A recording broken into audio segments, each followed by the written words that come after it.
Yo, what's going on, everybody? Welcome back to the channel. My name is Justin. Hit that like button if you're new here. Think about subscribing. We talk about movies, toys, all kinds of nerdy shit, and today we're getting into some real nerdy shit. We're going to be talking about the 1993 SNL original movie Coneheads and these accompanying figures from Playmates Toys. So a little backstory on these goofy ass toys. A couple months ago, I was watching one of my favorite channels, the Minty Comedic Arts channel. On his channel, he covers a different movie every week and he tackles 10 things you didn't know about said movies. He's done, I think at this point, hundreds of movies, and one of them was Coneheads. So amongst the cast and behind the scenes information, he mentioned the toy line. As soon as I saw it, I immediately searched for it on eBay and I was able to find a full set of all 6 figures in really good shape.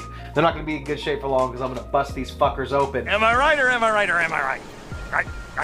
I had no idea there was a toy line associated with Coneheads. The movie at its time was a major bomb. Now, the first movie based on original SNL characters was The Blues Brothers that was released in 1980s. It starred Dan Aykroyd, Jim Belushi. Then in 1992, 12 years later, we got Wayne's World. Wayne's World was a massive, massive success. Upon Coneheads' 1993 release, it was not a success. Coneheads had a budget of $33 million.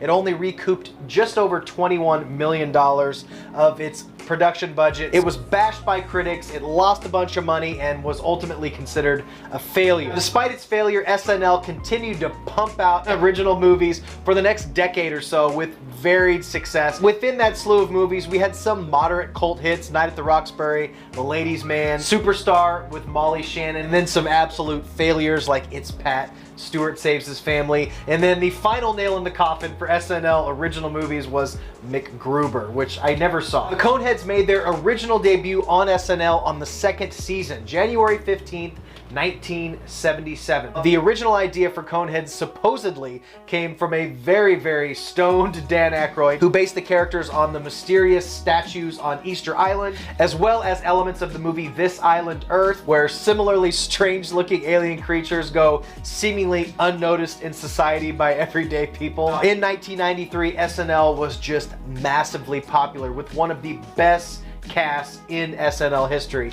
I think every generation has their cast, and this was definitely my generation. This was my cast. Mike Myers, Phil Hartman, Chris Farley, Adam Sandler, David Spade, Kevin Nealon, Rob Schneider, Dana Carvey, Chris Rock, Tim Meadows, Michael McKean. The cast was just absolutely insane. So many classic skits from that era. And out of this amazing 1993 SNL cast, nearly all of them make some appearance in the movie in little cameos or major roles. The movie had a pretty good director too. Steve Barron, who got his start in music videos, directing videos for David Bowie. He did the a-ha Take On Me video. He directed Billie Jean for Michael Jackson. Then he went on to make feature films like the original Teenage Mutant Ninja Turtles, the highly underrated Sylvester Stallone, Sharon Stone action flick The Specialist. He also did the romantic comedy While You Were Sleeping. He actually had a really competent director to helm this script written by Dan Aykroyd. So the premise for Coneheads, even by 90s standards, is pretty ridiculous. Dan Aykroyd and Jane Curtin play Beldar and Primat Coneheads,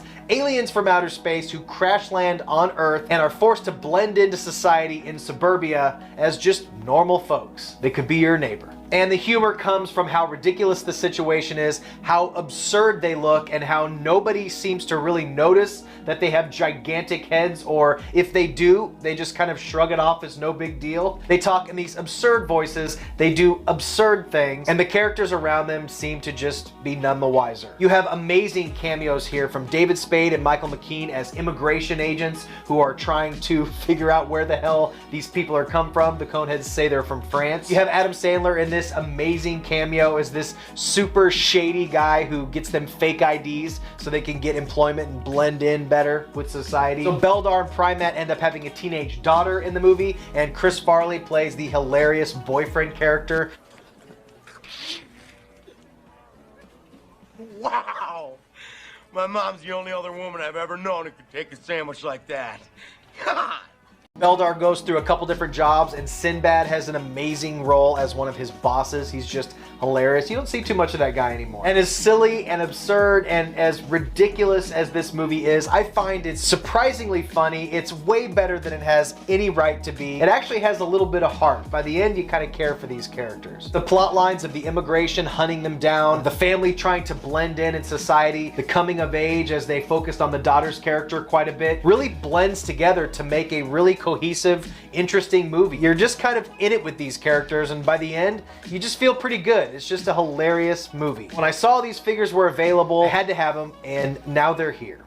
So we're gonna dive into these. I'm gonna open each one, give you a close look at them. They actually have a pretty decent amount of accessories, and they each come with their own stand. They're pretty detailed for this line. They must have anticipated this movie doing a little bit better to manufacture a whole line of toys for them. And consume mass quantities. That was their catchphrase, consume mass quantities. I remember Subway had this consume mass quantities push as a commercial tie-in with Coneheads at the time. Or like my friend here, comes from France. Get a Coneheads collector cup with a mass quantities meal deal at Subway, the place where fresh is the taste. While supplies last. So in these set of figures, we have the suburban version of the family of Beldar, Primat, and Connie, the intergalactic version of Beldar and Primat, and then we have Agent Seedling, which is one of the immigration characters. There was no David Spade character, just the Michael McKean, so maybe, I'm not sure what the deal was. Why didn't they have a David Spade figure? Not sure why, but it's only 6 figures, so let's jump into them, shall we? All right, so what should we start out with? I guess we'll start out with... let's start out with Primat here. On the front, you can see the consume mass quantities, which is just that mass tie-in thing here. Let's open it up, see what we got here. These things are 28 years old. They're older than I am. Liar! Liar! I don't feel too bad opening these. The original price tag on here from Walmart is $4.94. These things aren't priceless by any means. They're unopened for 30 years. They're from 1993, and they only sell for, I don't know, 10 bucks. You can find them for 10 bucks a piece. So I don't think I'm opening my retirement right here. So it comes with a little gun and a stand. Isn't that funny? These things come with a stand and NECA figures don't. $5 Walmart toy for Coneheads, 1993 comes with a stand. Got him! They have a little name plate. So each one has their stand and their little name on there. And it comes with a little ring to put on their head. In the movie they show how they have sex, kind of like Demolition Man style, how they put this little thing on their head to have sex. That's so funny. So it comes with a little helmet. She comes with the helmet.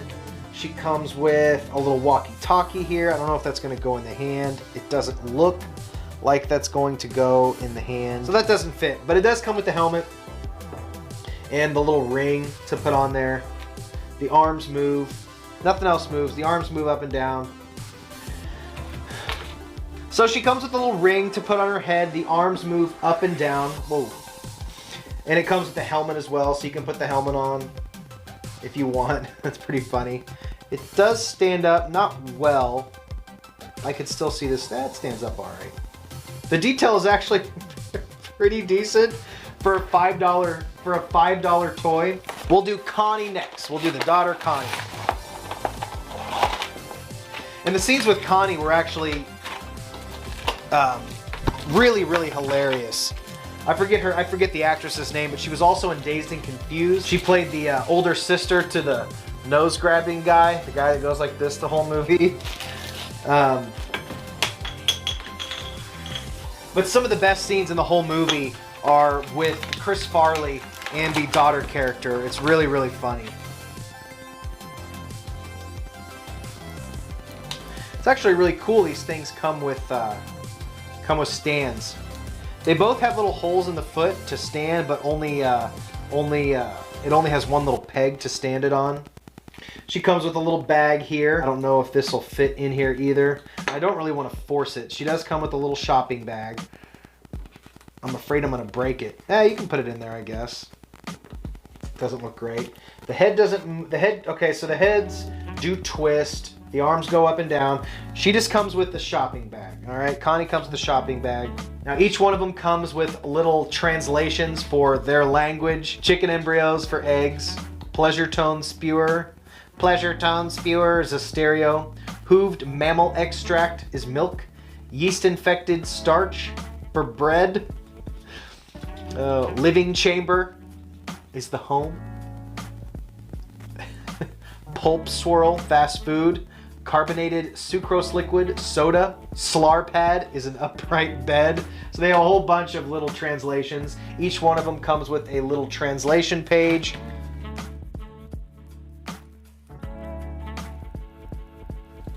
And that makes all 6 characters with all their little accessories and all their bullshit.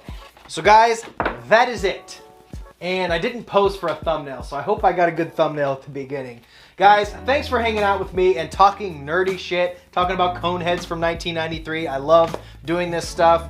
Stop by, look at the rest of my videos. I got movie reviews, top 10 lists, ranking videos, movie deep dives. I just put out a super in-depth look at Robert Eggers' next film, the director of Lighthouse and The Witch. He's got a new movie coming out. I just did a super deep dive, everything we know so far about Robert Eggers' The Lighthouse. I got some new movie reviews. I have a couple Blu-ray hauls and things like that. Check that out. That's all I got, guys. Thank you so much for stopping by. Stay weird. Until next time, bye.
I love movies.